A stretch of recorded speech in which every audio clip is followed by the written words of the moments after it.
السلام عليكم ورحمة الله. إن الحمد لله نحمده ونستعينه. من يهده الله فلا مضل له ومن يضلله فلا هادي له. أشهد أن لا إله إلا الله وحده لا شريك له وأشهد أن محمدا عبده ورسوله. أما بعد فإن خير الحديث كتاب الله وخير الهدي هدي محمد صلى الله عليه وسلم وشر الأمور محدثاتها وكل بدعة ضلالة وكل ضلالة في النار. মহান আল্লাহ সুবহানাহু ওয়া তাআলার দরবারে শুকরিয়া আদায় করছি। আল্লাহ রাব্বুল আলামিন আমাদের সকলকে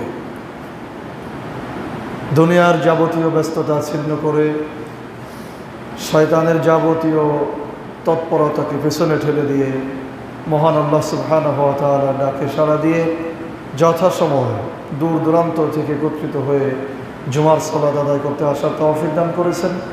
এই জন্য সেই আল্লাহ তাআলার আলিশান দরবারে শুকরিয়া আদায় করে পড়ছি আলহামদুলিল্লাহ। প্রিয় উপস্থিতি, সাধারণত আমরা প্রত্যেক জুমাতেই নির্দিষ্ট একটি বিষয়ের উপরে আলোচনা করে থাকি। এ পর্যন্ত আলহামদুলিল্লাহ আমরা 200 বিষয়ের উপর আলোচনা করেছি এবং 200 বিষয়ভিত্তিক লেকচারই আমাদের ফেসবুক, ইউটিউব যে চ্যানেলগুলো রয়েছে সেখানে দিয়েছি। জাতির কল্যাণের জন্য, তরুণ সমাজের মধ্যে ইসলামের নতুন জাগরণ সৃষ্টি করার জন্য আমরা এমন একটি বিষয় আলোচনা করি যেই বিষয়গুলি মুসলিম উম্মার প্রয়োজন, মুসলিম তরুণদের নবজাগরণের জন্য যেই আয়াত, যে হাদিস, যে কথাগুলি কাজে লাগে আমরা সেই বিষয়গুলির উপরেই আলোচনা করে থাকি। আমরা যারা এগুলি থেকে আমল করতে পারবো, আমরা বিশ্বাস করি আমরা আল্লাহ সুবহানাহু ওয়া তাআলার কাছে অবশ্যই তার নিকট ভাজন বান্দা যারা আছে তাদের নিকটে আমরা অবস্থান করতে পারবো। আল্লাহ তাআলা আমাদেরকে তৌফিক দান করুন, আমিন। প্রিয় উপস্থিতি, আজকের আলোচনার ধরনটা একটি ভিন্ন। আমার অনেক আগে থেকে এরকম চিন্তা চেতনা ছিল, যখন আমাদের 200 বিষয়ের উপরে লেকচার দেওয়া হয়ে যাবে বিষয়ভিত্তিক আকারে, তারপর আমরা কোরআনের নির্দিষ্ট কিছু আয়াতের উপরে আমরা আলোচনা করব, যেটাকে তাফসির বা দার্স বলা হয়। কোরআনের শিক্ষা বা আল্লাহ সুবহানাহু ওয়া তাআলা ওই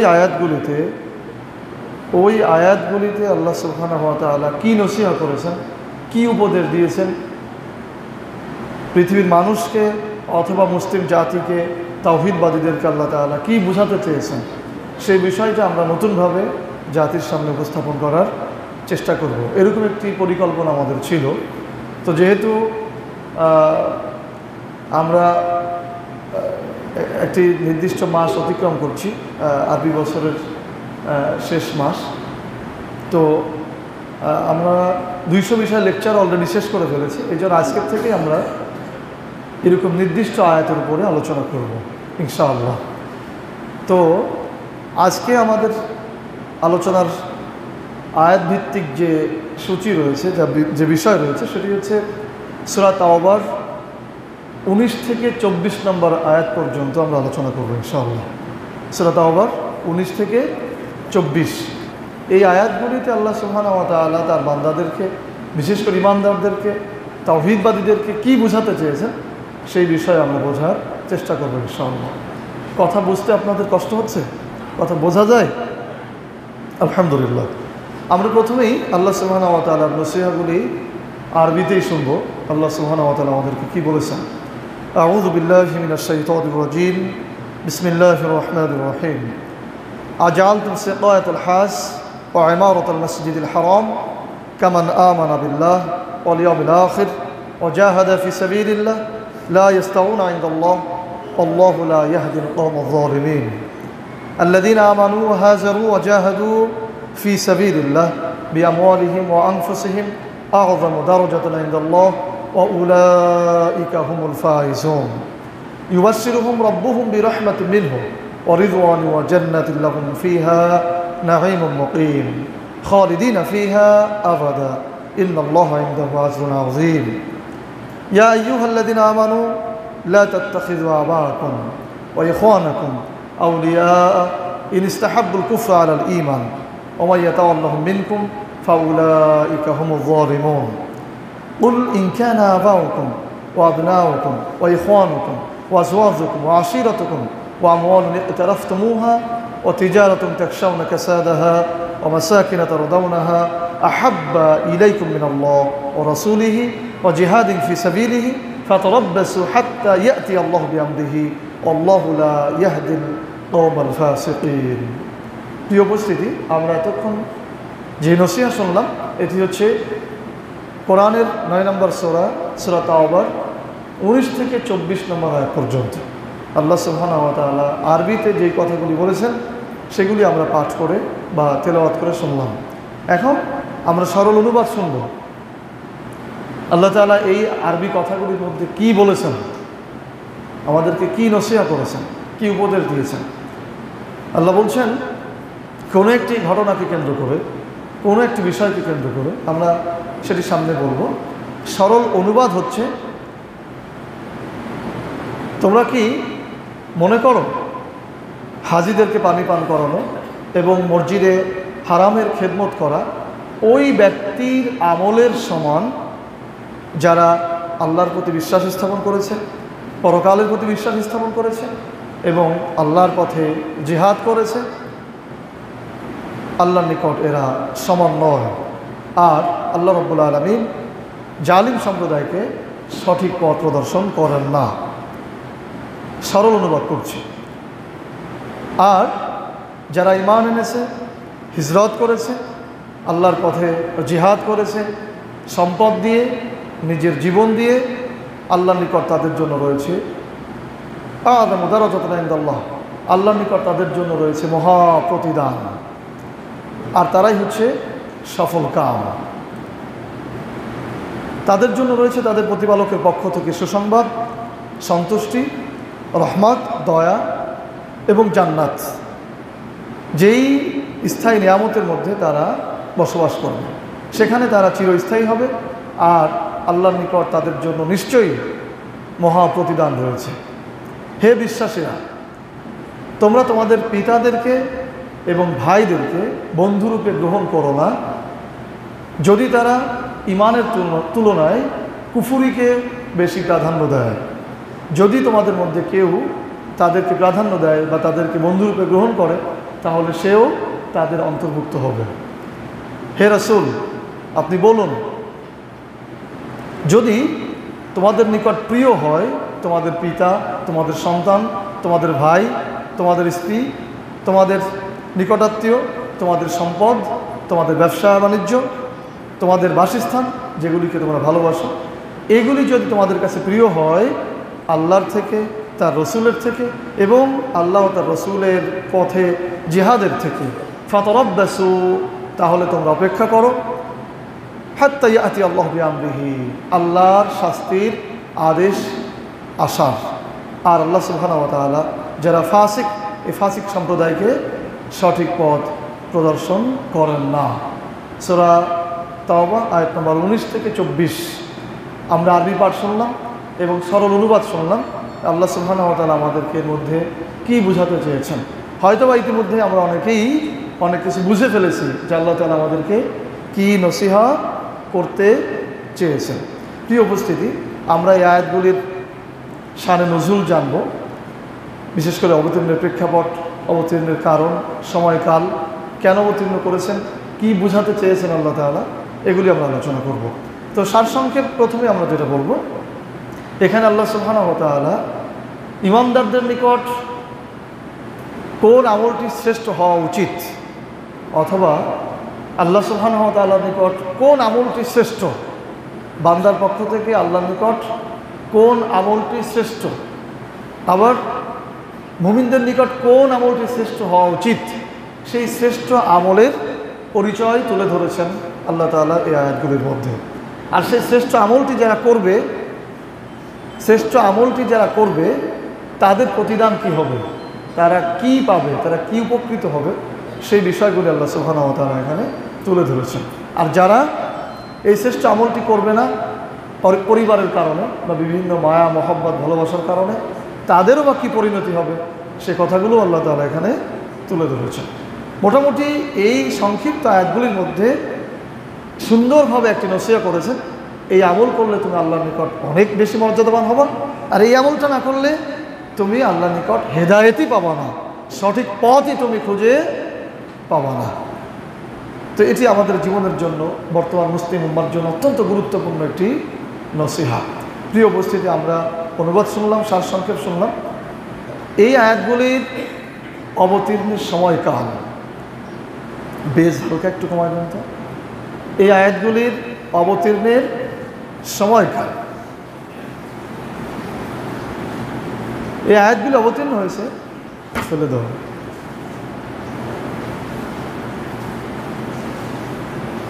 যে আয়াতগুলি আমরা তেলাওয়াত করলাম, অনুবাদ শুনলাম, এই আয়াতগুলি অবতীর্ণের সময়কাল হচ্ছে বদর যুদ্ধের পরবর্তী সময়। ইসলামের প্রথম যুদ্ধ বদর, যে যুদ্ধ সম্পর্কে আমরা অনেকেই জানি, যে যুদ্ধে মুসলিমদের সংখ্যা ছিল খুবই কম এবং কাফির সৈনিকদের সংখ্যা ছিল তুলনামূলক অনেক বেশি। এই যুদ্ধে মুসলিমরা বিজয় অর্জন করেছিল, এই যুদ্ধে আল্লাহ সুবহানাহু ওয়া তাআলা ফেরেশতাদেরকে দিয়ে সহযোগিতা করেছিলেন, এরকম ইতিহাস আমরা জানি।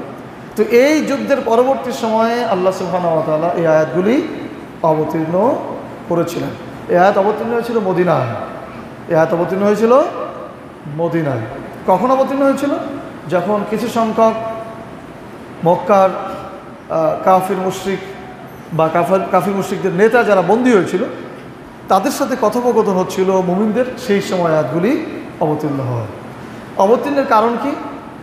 অবতীর্ণের কারণ হচ্ছে মানুষকে জানানো, ইমানদারদেরকে জানানো যে আল্লাহর নিকট কোন আমল শ্রেষ্ঠ, কোন আমল করলে আল্লাহ সব থেকে বেশি সন্তুষ্ট হবেন, কোন আমল করলে আল্লাহর নিকট সব থেকে বেশি উত্তম দারাজা, উত্তম মর্যাদা, অনেক বেশি বড় উত্তম মর্যাদা পাওয়া যাবে, সেইটা জানানোর জন্য আল্লাহ তাআলা এই আয়াত অবতীর্ণ করেছেন। অবতীর্ণের প্রেক্ষাপট শানে নুজুল বা সাবাবে নুজুল, অর্থাৎ এই আয়াতগুলি কেন অবতীর্ণ হলো। অবতীর্ণের প্রেক্ষাপট সাবাবে নুজুল বা শানে নুজুল। শানে নুজুল কাকে বলা হয়? কি কারণে আয়াতগুলি অবতীর্ণ হয়েছে। আমরা যে কোরআন তেলাওয়াত করি না, আমরা কোরআন পাঠ করি, আমরা প্রতিদিন সকালে পাঠ করি, নামাজে তেলাওয়াত করি, এটি এখন আমাদের নিকট একটি গ্রন্থ, কিন্তু যখন এটা অবতীর্ণ হয়েছিল তখন এভাবে গ্রন্থ আকারে আসমান থেকে আসে নাই, বরং নির্দিষ্ট কারণকে উদ্দেশ্য করে, নির্দিষ্ট সমস্যাকে সামনে রেখে আল্লাহ তাআলা আয়াতগুলি অবতীর্ণ করেছে।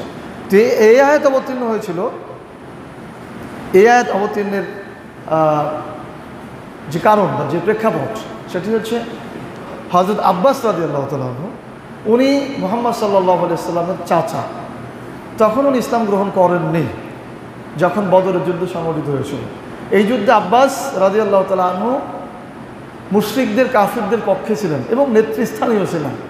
এই যুদ্ধে মুসলিমদের বিজয়ের পর যারা বন্দী হয়েছিল, সেই বন্দীদের মধ্যে আব্বাস রাদিয়াল্লাহু তাআলা আনহু একজন ছিলেন।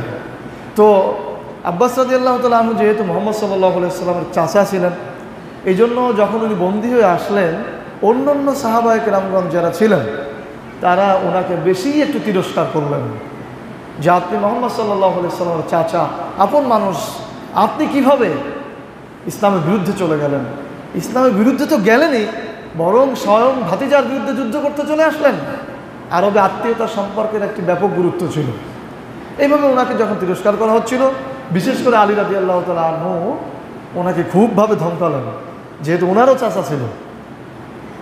আলী রাদিয়াল্লাহু তাআলা আনহু খুবভাবে শাসালেন, আপনি চাচা হয়ে আমাদের বিরুদ্ধে যুদ্ধ করতে আসলেন কিভাবে? এরকম যখন ধমকাচ্ছিলেন, শাসাচ্ছিলেন, তিরস্কার করছিলেন, এ সময় আব্বাস রাদিয়াল্লাহু তাআলা আনহু বলেছিলেন যে তোমরা শুধু আমাদের খারাপটাই দেখছ, আমাদের খারাপ আমলগুলোই তোমরা তুলে ধরছো, কিন্তু আমাদেরও কিছু ভালো আমল আছে, আমরাও ধর্মকর্ম করি, আমরাও কিছু ভালো কাজ করি। তখন বলা হলো, ঠিক আছে বলেন দেখি আপনারা কি ভালো কাজ করেন? রসুলের সাথে থেকে দিন প্রতিষ্ঠার চেয়ে, ইসলামের পক্ষে থাকার চেয়ে আমল কি আছে আপনাদের? উনি বললেন যে আমরা মসজিদুল হারাম, আল্লাহ রাব্বুল আলামিনের ঘর বাইতুল্লাহ, এই ঘরের খেদমত করি, এই ঘরের দেখাশোনা করি, আর এই ঘরের সম্মানার্থে যারা হজ করতে আসে আমরা তাদেরকে পানি পান করাই। এটি অনেক বড় সওয়াবের কাজ ছিল তৎকালীন সময়ে, যেহেতু মরুভূমি এলাকা, পানির সংকট, তো এই পানি পান করানোটা অনেক সওয়াবের কাজ। তো আমরা এটা করি, তো আমাদেরকে তোমরা এত তিরস্কার করছো কেন? আল্লাহ সুবহানাহু ওয়া তাআলার কাছে এই কথাটি খুব বেশি ভালো লাগে না। এই কথা বলে যারা জিহাদ করেছিল দিনের জন্য, যারা বদরের প্রান্তরে দিন প্রতিষ্ঠার জন্য কাজ করেছিল, তাদের আমলকে ঢাকার চেষ্টা হচ্ছিল।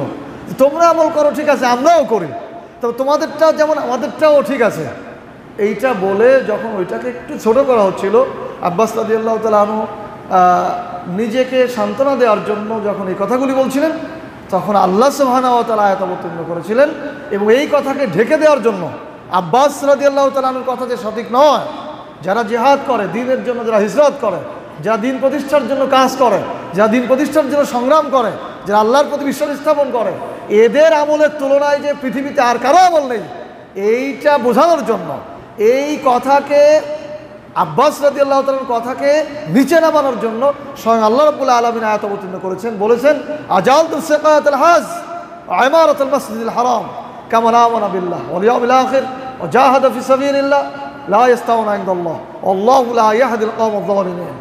আল্লাহ বলছেন, যারা তোমরা হাজীদেরকে পানি পান করাও আর মসজিদ হারামের খেদমত করো, তারা কি তোমাদের আমলকে তাদের আমলের সমান মনে করো?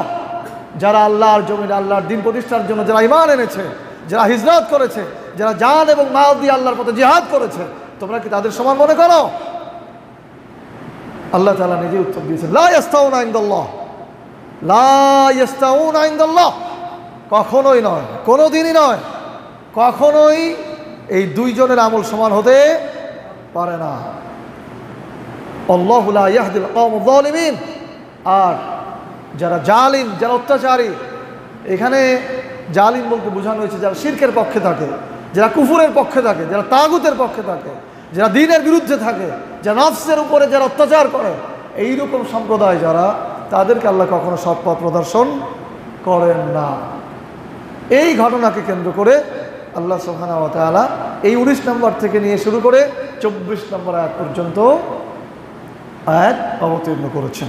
তাহলে আমরা মোটামুটিভাবে শানে নুজুল জানলাম, আর শানে নুজুলের মাধ্যমে আমরা এটাও বুঝে নিলাম, ব্যাখ্যাও অনেকটা হয়ে গেছে যে আল্লাহ তাআলা কোন আমলকে শ্রেষ্ঠ বোঝাতে চেয়েছেন। এখানে একটি কথা না বললেই নয়, হয়তো আমি সামনে ভুলে যেতে পারি, সেটি হচ্ছে বর্তমান সমাজে এখন কিন্তু দিন প্রতিষ্ঠা করার সময়। সারা পৃথিবীতে মুসলিমদের যে অবস্থা, ইসলামের যে অবস্থা, তাওহীদবাদীদের যে অবস্থা, কোরআনের আইন বিধানের যে অবস্থা, এই অবস্থার প্রেক্ষাপটে দিন, ইসলাম, ইসলামিক শাসন, খেলাফত এটি প্রতিষ্ঠা করার সময় কি এখন? প্রতিষ্ঠা করার সময় এখন। চতুর্দিকে আপনি যদি আপনার চোখকে প্রসারিত করেন, আপনার দৃষ্টিকে প্রসারিত করবেন, যেখানে এই তাওহীদবাদীরা মাথা উঁচু করে দাঁড়ায় সেখানে নিপীড়ন, নির্যাতন, নিষ্পেষণ। যেখানে কোরআনের আইন প্রতিষ্ঠার ঘোষণা হয় সেখানেই নিপীড়ন, নির্যাতন, নিষ্পেষণ। এমনকি বাংলাদেশে 90% মুসলিম থাকা সত্ত্বেও এখানেও আপনি দিন প্রতিষ্ঠার কথা বলেন, এখানেও নিপীড়ন, নির্যাতনের শিকার হবেন। সুতরাং পৃথিবীর অধিকাংশ জায়গাতে খেলাফতের সময়, রসুলের সময় যে সমস্ত জায়গায় দিন প্রতিষ্ঠিত ছিল, ইসলাম প্রতিষ্ঠিত ছিল, খেলাফত ছিল, কোরআনের আইন বিধান ছিল, সেই সমস্ত জায়গায় এখন কোরআনের আইন বিধান নেই, কিন্তু মুসলিম আছে। সুতরাং আজকের বর্তমান এই বাস্তবতায় মুসলিমদের উপরে দিন প্রতিষ্ঠা করা ফরজ।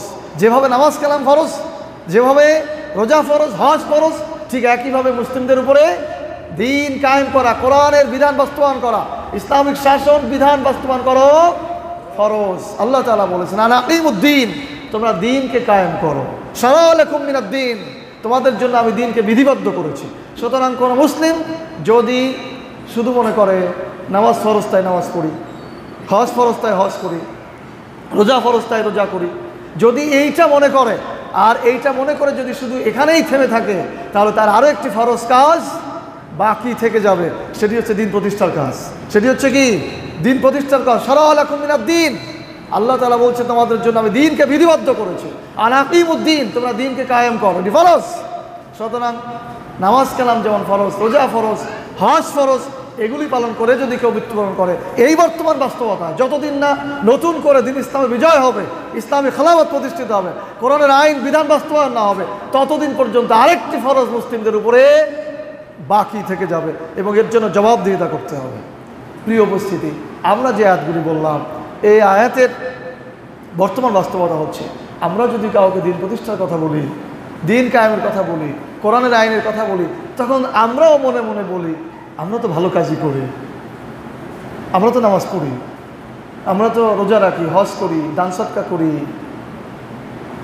হ্যাঁ মাহফিল দেই, এতিমদের খেতে দেই, মাদ্রাসায় পড়ি, পড়াই, আমরাও তো ভালো কাজ করি।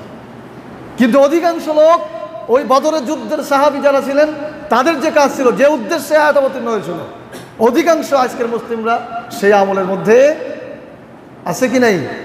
নাই। আজকে অধিকাংশ ইমাম, খতিব, মুয়াজ্জিন, যারা মুহাদ্দিস, মুফাসসির, যারা বক্তা, ওয়াইজিন, যারা মসজিদের সভাপতি, সেক্রেটারি, যারা সাধারণ মুসাল্লি, অধিকাংশ মুসলিম দিন প্রতিষ্ঠার কাজে নাই। অথচ বলছে আমরা তো ভালো কাজই করছি। ঠিক যেভাবে ইসলাম গ্রহণের পূর্বে আব্বাস রাদিয়াল্লাহু তাআলা বলেছিলেন, আমি তো ভালো কাজ করি, আমি তো হাজিদের পানি পান করাই, আমি তো বাইতুল্লাহর খেদমত করি। তার এই কথাকে ছোট করার জন্য আল্লাহ সুবহানাহু ওয়া তাআলা বলেছিলেন, আজালতুম সিকায়াতাল হাস ওয়া ইমারাতাল মসজিদিল হারাম কামান আমানা বিল্লাহ ওয়াল ইয়াউমিল আখির ওয়া জাহাদা ফি সাবিলিল্লাহ লা ইস্তাউনা ইনদাল্লাহ আল্লাহু লা ইয়াহদিল কওমাজ যালিমিন। এই আয়াত আজকের এই সাধারণদের জন্য একই শিক্ষা। আজকে যারা দিন প্রতিষ্ঠার কাজ বাদ দিয়ে, আজকে যারা দিন কায়েমের কাজ বাদ দিয়ে, আজকে যারা খেলাফত প্রতিষ্ঠার কাজ বাদ দিয়ে, কোরআনের আইন প্রতিষ্ঠার কাজ বাদ দিয়ে শুধুমাত্র গতানুগতিক আনুষ্ঠানিক কিছু ইবাদত নিয়ে ব্যস্ত এবং মনে করছে যে আমি তো ভালো কাজ করছি, আমি তো আল্লাহর কাছে প্রিয় একজন লোক, তাদের অবস্থা আব্বাস রাদিয়াল্লাহু তাআলা আনহুর এই ইসলাম গ্রহণের পূর্বকার অবস্থার মতো। তাদের কথা আল্লাহর কাছে এই আব্বাস রাদিয়াল্লাহু তাআলা আনহুর ইসলাম গ্রহণের পূর্বকার কথার মতো। সুতরাং আল্লাহ তাআলা এখনো পর্যন্ত এই একই কথা আমাদের জন্য দিয়েছেন, তোমরা তোমাদের আমল নিয়ে সন্তুষ্ট হয়েও না। আমি কি কথা আপনাদেরকে বোঝাতে পেরেছি? তো এখন কি বুঝেছেন? আপনার আমার সকলের উপরে, পৃথিবীর সকল মুসলিমের উপরে দিন কায়েম করা ফরজ। কি সবাই বলেন, দিন কায়েম করা কি? যদি এটা এই কাজের সাথে যুক্ত না থেকে, যদি আপনি এ পথে না থেকে মৃত্যুবরণ করেন, জাহেলিয়াতের উপরে মৃত্যুবরণ করবেন। রাসূল সাল্লাল্লাহু আলাইহি সাল্লাম বলেছেন, যে ব্যক্তি মৃত্যুবরণ করলো অথচ যার মধ্যে জিহাদের কোনো চিন্তা নেই, দিন প্রতিষ্ঠার সংগ্রামের কোনো চিন্তা নেই, দিন প্রতিষ্ঠার কোনো মানসিকতা নেই, সে যেন মুনাফিকের মৃত্যুবরণ করলো, সে যেন জাহেলিয়াতের উপরে মৃত্যুবরণ করলো। আমরা কি চাই আমাদের মৃত্যুটা মুনাফিকের উপরে হোক? সবাই বলেন চান? তাহলে দিন প্রতিষ্ঠার কাজে আমাদেরকে অগ্রসর হতে হবে। আল্লাহ তাআলা আমাদেরকে তৌফিক দান করুন, আমিন। প্রিয় উপস্থিতি, এই আয়াতগুলোর মধ্যে আল্লাহ সুবহানাহু ওয়া তাআলা তিনটি কাজের জন্য তিনটি পুরস্কারের কথা বলেছেন। তিনটি কাজের জন্য তিনটি পুরস্কারের কথা বলছেন। আল্লাহ সুবহানাহু ওয়া তাআলা বলেছেন, আল্লাযীনা আমানু ওয়া হাজারু ওয়া জাহাদু ফি সাবিলিল্লাহ বিআমওয়ালিহিম ওয়া আনফুসিহিম আ'যামু দারাজাতান ইনদাল্লাহ ওয়া উলাইকা হুমুল ফাইজুন ইউবাশশিরুহুম রাব্বুহুম বিরাহমাতিন মিনহু ওয়া রিদওয়ান ওয়া জান্নাতুন লাহুম ফিহা নাঈমুম মুকিম খালিদিনা ফিহা আবাদা ইন্নাল্লাহা ইনদাহু আজরুন আযীম। এই আয়াতগুলির মধ্যে আল্লাহ সুবহানাহু ওয়া তাআলা তিনটি কাজ করতে বলেছেন, আর এই তিনটি কাজের তিনটি স্থায়ী পুরস্কারের কথা বলেছেন। কয়টি কাজ করতে বলেছেন? এই আয়াতগুলির মধ্যে আল্লাহ সুবহানাহু ওয়া তাআলা তিনটি কাজের কথা বলেছেন, আর তিনটি কাজ করলে তিনটি স্থায়ী পুরস্কারের কথা বলেছেন, যেই পুরস্কার এই কাজ ব্যতীত অন্য কোনো কাজের মাধ্যমে পাওয়া সম্ভব নয়। আল্লাহ সুবহানাহু ওয়া তাআলা বলেছেন, যারা ঈমান এনেছে, এক নম্বর কাজ ঈমান আনা, এক নম্বর কাজ ঈমান আনা, বিশ্বাস স্থাপন করা। এই বিশ্বাস কেমন? এই বিশ্বাস হতে হবে শুধু লা ইলাহা ইল্লাল্লাহ মুখে পড়লাম এমন হলে হবে না। বিশ্বাস হতে হবে আমার মৃত্যু দিতে পারেন একমাত্র আল্লাহ সুবহানাহু ওয়া তাআলা। আমার সাথে বলবেন, আমার মৃত্যু দিতে পারেন একমাত্র আল্লাহ সুবহানাহু ওয়া তাআলা। আমাকে বিপদে ফেলতে পারেন একমাত্র আল্লাহ সুবহানাহু ওয়া তাআলা। আমাকে বিপদ থেকে মুক্ত রাখতে পারেন একমাত্র আল্লাহ সুবহানাহু ওয়া তাআলা। আমি একমাত্র আল্লাহ রাব্বুল আলামিন ব্যতীত আর কারো কাছে, পৃথিবীর কোনো শক্তির কাছে মাথা নত করব না। আল্লাহ সুবহানাহু ওয়া তাআলার আইনের ক্ষেত্রে, বিধানের ক্ষেত্রে, তার সার্বভৌমত্বের ক্ষেত্রে, তার সম্মানের ক্ষেত্রে আর কারো কোনো শক্তির নিকট মাথা নত করব না। এইরকম আত্মবিশ্বাসী হওয়া হচ্ছে ঈমান। এইভাবে যদি আমরা ঈমান আনি, এই 1 নম্বর কাজ হচ্ছে ঈমান আনা। 2 নম্বর হচ্ছে ওয়াহাজারু, জিহাদ করা, হিজরত করা, দেশ ত্যাগ করা, জন্মভূমি ত্যাগ করা। এটা কিসের জন্য? ঘুরে বেড়ানোর জন্য নয়, ভ্রমণের জন্য নয়, বরং আপনার যে জন্মস্থান, আপনার যে জন্মভূমি, আপনার যে দেশ, আপনার যে ভূখণ্ড, এখানে আপনি যখন তাওহীদের দাওয়াত দিবেন, আল্লাহর আইনের বিধানের দাওয়াত দিবেন, আল্লাহর দিন প্রতিষ্ঠার, দিন কায়েমের দাওয়াত দিবেন, তখন যারা দুনিয়ার স্বার্থবাদী, যারা আল্লাহদ্রোহী, যে তাগুতের ধ্বজাধারী, তারা আপনার বিরুদ্ধে ষড়যন্ত্র করবে, আপনাকে কারাগারে আটকে রাখার অথবা হত্যা করার সিদ্ধান্ত গ্রহণ করবে। তখন আপনাকে এই দিনের স্বার্থে এই জন্মভূমি ত্যাগ করে অন্যত্র চলে যেতে হবে। এটার নাম কি? হিজরত। এটার নাম কি?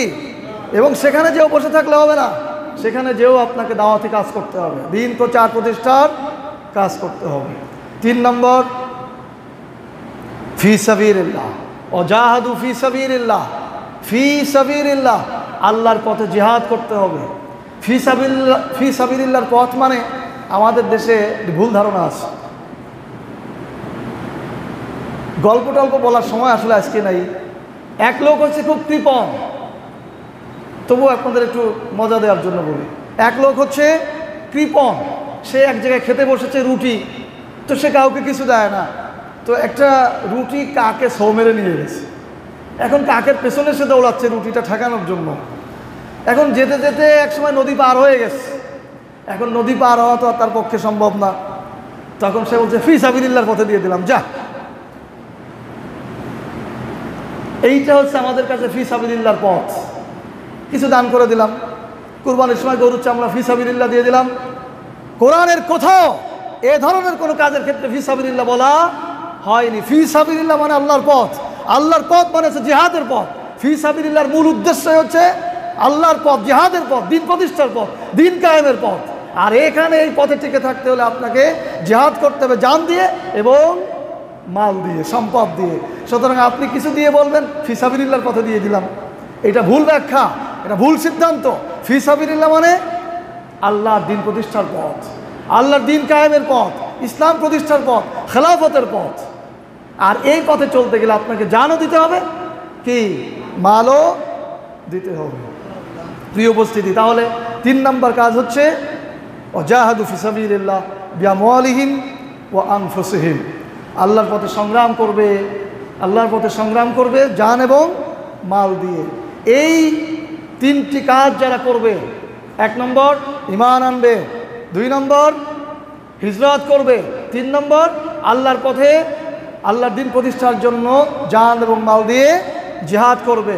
এই 3টি কাজ যারা করবে আল্লাহ রাব্বুল আলামিন তাদেরকে সফল বলেছেন। আল্লাহ তাআলা বলেছেন আযমু দারাজাতান ইনদাল্লাহ, আল্লাহর নিকট। কার নিকট?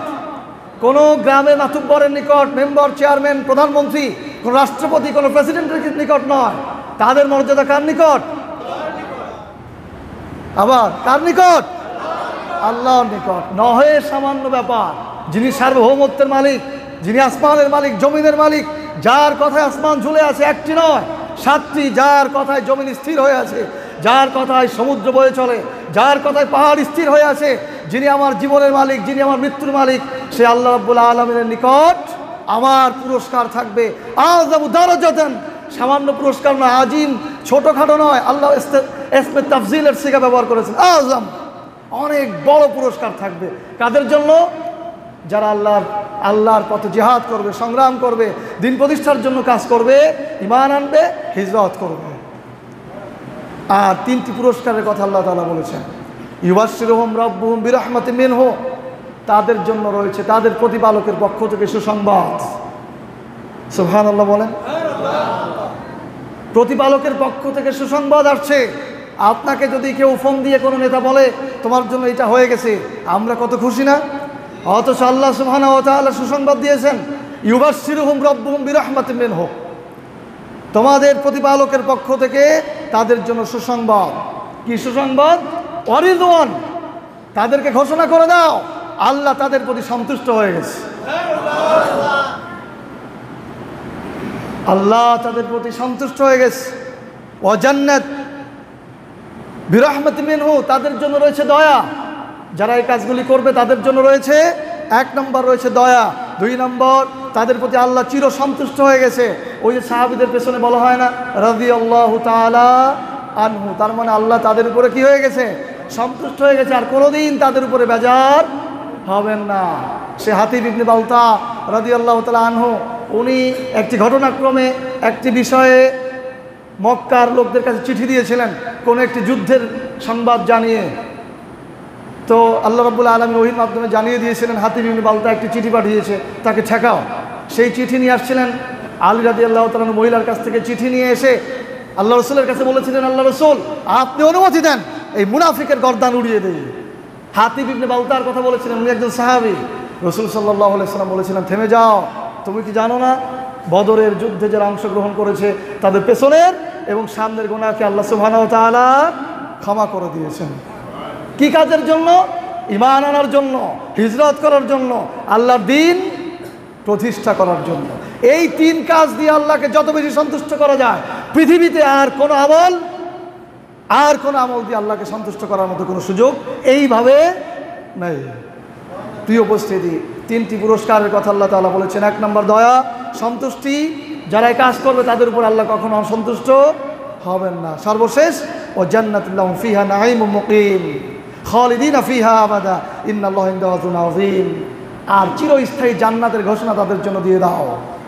চিরস্থায়ী জান্নাত, ফিহা খালিদিন, তারা চিরস্থায়ী সেখানে থাকবে। লাহুম ফিহা নাঈমুম মুকিম, তারা স্থায়ী নিয়ামতের মধ্যে থাকবে। বলেন সুবহানাল্লাহ। কারা থাকবে? যারা 3টি কাজ করবে। কয়টি কাজ? 1 নম্বর বলেন, সবাই বলেন। 1 নম্বর ঈমান আনবে, কি? 2 নম্বর দ্বীন প্রচারের জন্য হিজরত করবে। 3 নম্বর আল্লাহর পথে জিহাদ করবে, দ্বীন প্রতিষ্ঠার জন্য প্রচেষ্টা চালাবে। এই 3টি কাজ করলে 3টি পুরস্কার। বিরহমাতিন মিনহু, আল্লাহর পক্ষ থেকে রহমত, দয়া আসবে। 2 নম্বর রিজওয়ান, আল্লাহ তার প্রতি সন্তুষ্ট হয়ে যাবেন। 3 নম্বর স্থায়ী জান্নাতে প্রবেশ করবে। বলেন সুবহানাল্লাহ। আল্লাহ তাআলা আমাদেরকে এই 3 কাজ করে 3 পুরস্কার নেওয়ার তৌফিক দান করুন, আমিন। কষ্ট হচ্ছে আপনাদের? প্রিয় উপস্থিতি, আমরা বলছিলাম সূরা তাওবার 19 থেকে 24 নম্বর আয়াতের কিছু বিষয় আমরা আপনাদের সামনে আলোচনা করব। এখন এই কাজগুলি করার কিছু বাধা আছে। এই কাজগুলি করতে গেলে কিছু বাধা বিপত্তি আছে। সেই বাধার প্রথম বাধাই হচ্ছে মনের বাধা, ভালোবাসার বাধা। ভাই, আত্মীয় স্বজন, ব্যবসা প্রতিষ্ঠান, চাকরি বাকরি, এই জিনিসগুলো আমাদেরকে এই পথে আসতে দেয় না। তার আগে একটি কথা আমাদের মনে রাখতে হবে, পৃথিবীতে কোনো কিছুই সফল নয়। কেউ পৃথিবীতে সফল নয়, কেউই সফলতা অর্জন করতে পারে না। সেই শুধু সফল হবে যে হাসরের মাঠে আল্লাহ সুবহানাহু ওয়া তাআলার কাছে ক্ষমার ঘোষণা পেয়ে জান্নাতের দিকে অগ্রসর হবে, সেই হবে সফল। সুতরাং পৃথিবীর প্রত্যেক মানুষের এই সিদ্ধান্ত থাকা উচিত, প্রত্যেক মানুষের এই নিয়ত থাকা উচিত, আমাকে সফল হতে হবে, আমাকে জান্নাতে যেতে হবে। জান্নাতে যাওয়াটাই হচ্ছে একজন মানুষের সফলতা। সেই সফলতা অর্জন করার পূর্ব পর্যন্ত আমাকে প্রচেষ্টা চালিয়ে যেতে হবে। যেদিন সেই কবর জগৎ পাড়ি দিয়ে, হাসর পাড়ি দিয়ে, পুলসিরাত পাড়ি দিয়ে, আল্লাহ রাব্বুল আলামিনের হিসাব নিকাশ পাড়ি দিয়ে, সব চুকিয়ে দিয়ে জান্নাতের সামনে, গেটের সামনে যেদিন দাঁড়াবো, আর ফেরেশতারা বলবেন উদখুলুহা বিসালাম, উদখুলুহা বিসালাম, শান্তির সাথে এই জান্নাতের মধ্যে প্রবেশ করো, অনন্তকাল এখানে বসবাস করো। যেদিন এই ঘোষণা আসবে সেদিন আমরা সফল হব। সেদিন আমরা কি সফল হব? বলেন ইনশাআল্লাহ। সুতরাং আমাদের সবার উচিত, জীবনের একটাই লক্ষ্য উদ্দেশ্য থাকবে, আমরা কোথায় যাব? জান্নাতে। কোথায় যাব? জান্নাতে। আল্লাহ সন্তুষ্টির মাধ্যমে আমরা জান্নাতে যেতে চাই। প্রিয় উপস্থিতি, বাধার কথা বলছিলাম। এই 3 কাজে বাধা কিসে আসে?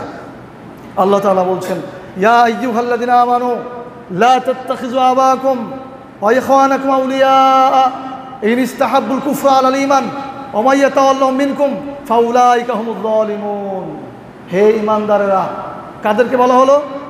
ইয়া আইয়ুহাল্লাযিনা আমানু মানে কি? হে ঈমানদারেরা, হে বিশ্বাসীরা, মানে যারা আমরা ঈমান এনেছি আমাদেরকে বলা হচ্ছে হে বিশ্বাসীরা তোমরা শোনো, লা তাত্তাখিযু, গ্রহণ করো না, গ্রহণ করো না, লা তাত্তাখিযু আবাকুম, তোমাদের পিতাদেরকে গ্রহণ করো না, বাপকে গ্রহণ করো না।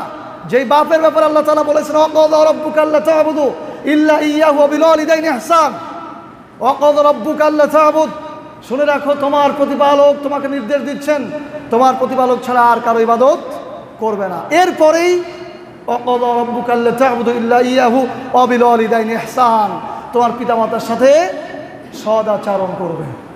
আল্লাহর ইবাদতের পরেই পিতামাতার সাথে সদাচরণ করবে। কিন্তু এই পিতামাতা যদি দ্বীনের বিরোধী হয়, ইসলাম প্রতিষ্ঠার কাজে যেতে বাধা দেয়, দ্বীন কায়েমের পথে যেতে বাধা দেয়, কোরআন প্রচারের কাজে যেতে বাধা দেয়, ঈমান আনতে বাধা দেয়, তাহলে আল্লাহ তাআলা বলছেন শুনে রাখো লা তাত্তাখিযু, এদেরকে গ্রহণ করো না, আবাকুম, তোমাদের পিতাদেরকে, ওয়া ইখওয়ানাকুম, তোমাদের ভাইদেরকে। কাদেরকে? ভাই। ভাই যদি বলে না তুমি এই পথে যেতে পারবা না, তুমি কোরআনের পথে যেতে পারবা না, তুমি ইসলাম প্রতিষ্ঠার কাজ করতে পারবা না, ইসলামের কথা বলতে পারবা না, যদি এভাবে নিষেধাজ্ঞা করে, আল্লাহ বলেছেন এদেরকে বন্ধুরূপে গ্রহণ করো না, এদেরকে বন্ধুরূপে গ্রহণ। পেছনতে শোনা যায়, শোনা যায় ভাই, ইনিস্তাহাব্বুল কুফর আলাল ঈমান, এরা যদি ঈমানের উপরে কুফরিকে প্রাধান্য দেয়, ঈমানের উপরে কুফরিকে প্রাধান্য দেয়, সেটা কিভাবে? কোন মুসলিম যদি মনে করে আমি ঈমানদার, আমি ঈমান এনেছি, এ কথা যদি সে মনে করে, এ কথা যদি সে বিশ্বাস করে, তাহলে অবশ্যই তাকে আল্লাহর আইন প্রতিষ্ঠার কাজ করতে হবে। আল্লাহর আইন বিধান প্রতিষ্ঠা ছাড়া কোনোভাবে আল্লাহর সার্বভৌমত্বকে পরিপূর্ণভাবে পালন করা সম্ভব নয়।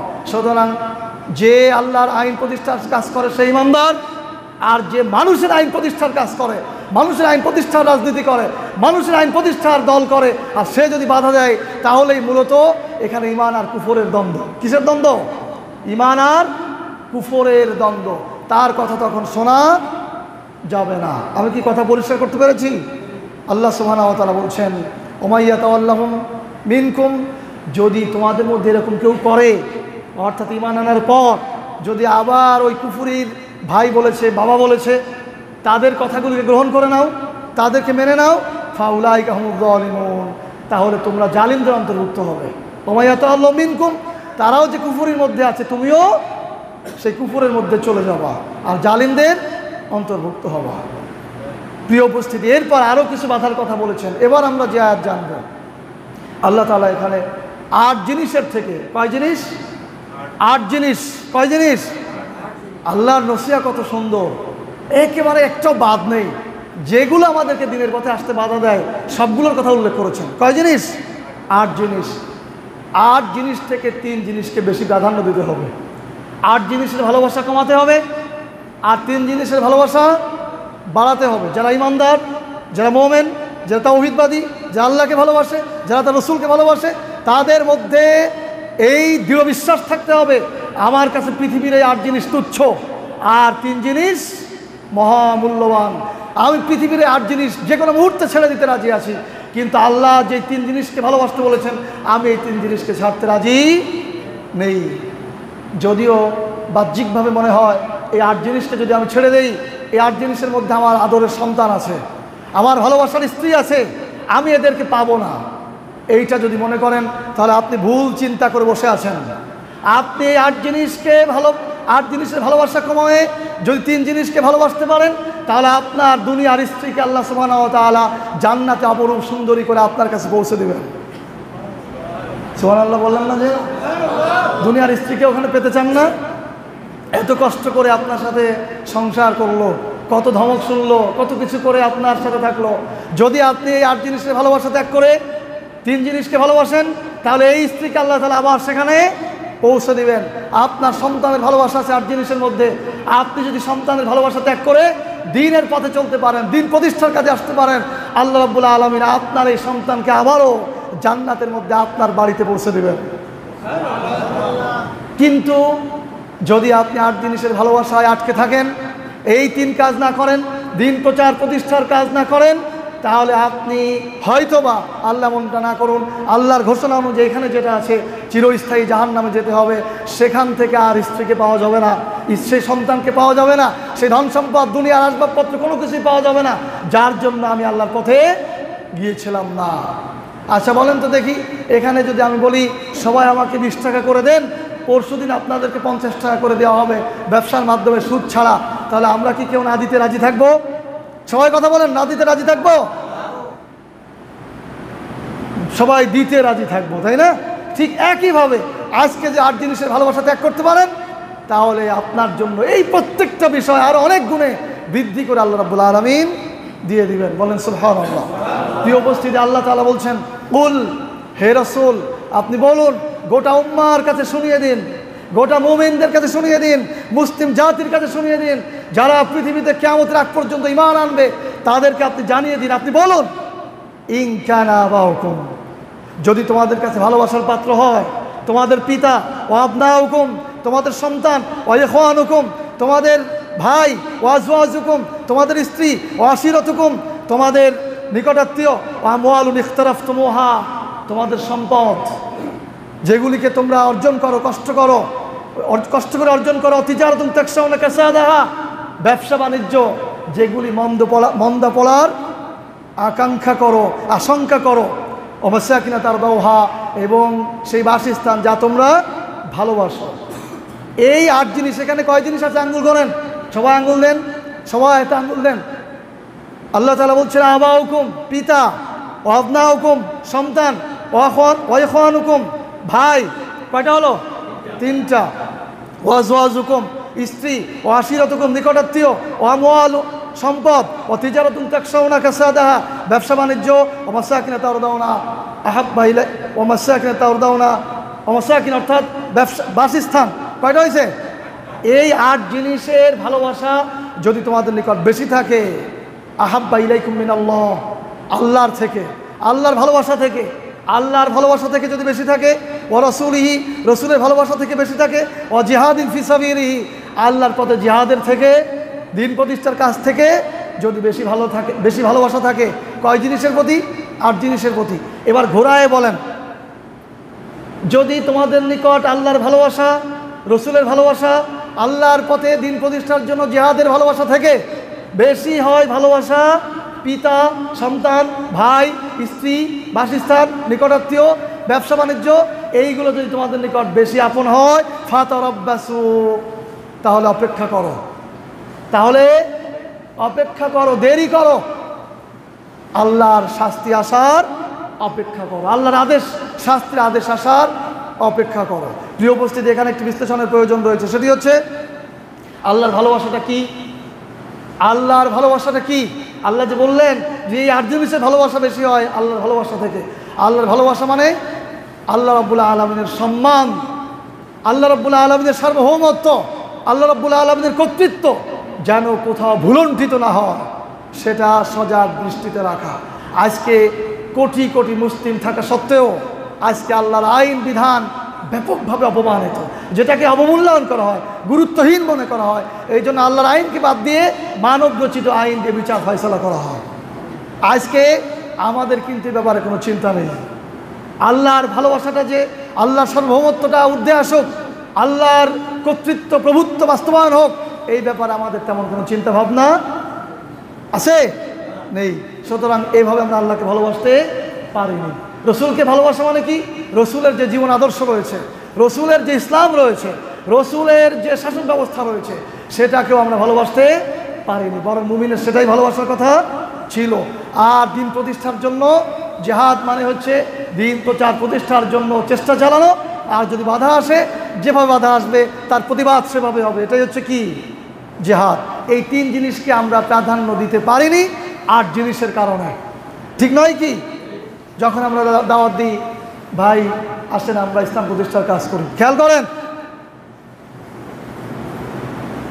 ভাই আসেন আমরা ইসলাম প্রতিষ্ঠার কাজ করি, দাওয়াতি কাজ করি, কোরআনের আইন বিধান বাস্তবায়নের কাজ করি, তখন আমরা বলি, ভাই আমি যদি যাই আপনার সাথে, আমার যে দোকানপাট বন্ধ হয়ে যাবে,